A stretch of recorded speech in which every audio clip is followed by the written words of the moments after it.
Olá! Nos vídeos anteriores do Gênesis, as passagens sobre a criação respondem a inquietudes de momentos e épocas distintas. Neste vídeo, aprofundaremos e finalizaremos as questões sobre a criação do homem, da mulher e dos animais. Seja bem-vindo ao Web Catequese.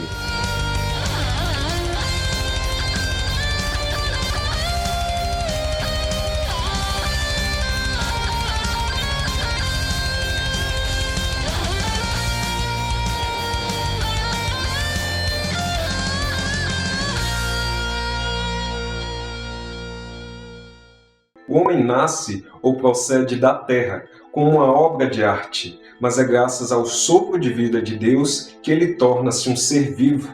Deus dá vida ao homem, significando que é a ele que devemos toda a nossa gratidão. Essa é uma das intenções deste versículo, o qual nasce em um ambiente artesanal.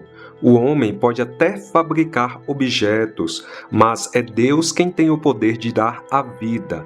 O versículo 7 continua naturalmente nos versículos 18 a 24, cujos temas principais são a criação dos animais e da auxiliar do homem. O fato de o homem dar nomes aos animais criados por Deus demonstra a relação especial que ele deve ter com o mundo criado. Como mostrado no versículo 19, Deus apresenta os animais ao homem, que recebem nomes, ou seja, o homem tem a tarefa de dar sentido e de zelar por todas as coisas criadas por Deus. Contudo, surge uma questão importante. Quem dará sentido ao homem? É a mulher. Neste momento, percebe-se que a função do casal, ou seja, a função do matrimônio, não é somente a de procriação, mas tem a função de dar um sentido na vida do outro, o sentido de ser auxiliar, de serem companheiros. Esta passagem destaca ainda que os dois são seres criados da mesma substância.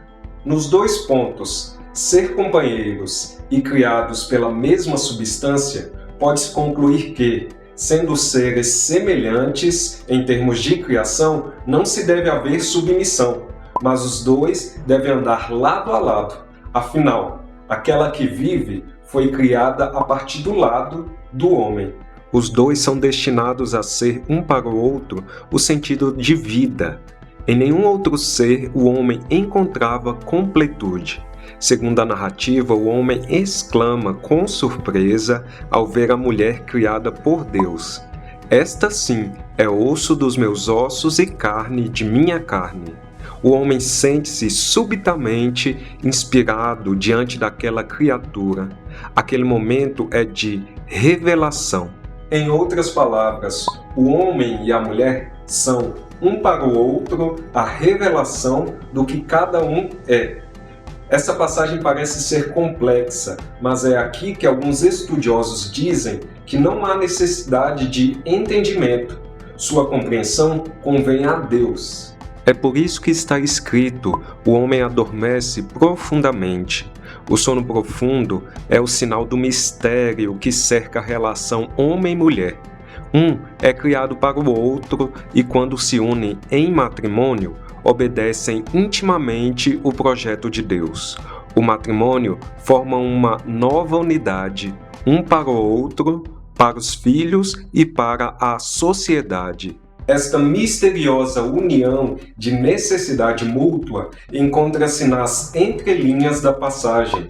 Por isso, um homem deixa seu pai e sua mãe e se une à sua mulher, e eles dois se tornam uma só carne. Bom, é isso. Não se esqueça de curtir esse vídeo, clique aqui para se inscrever em nosso canal. Dúvidas, sugestões, críticas e elogios, escreva nos comentários. Abraço!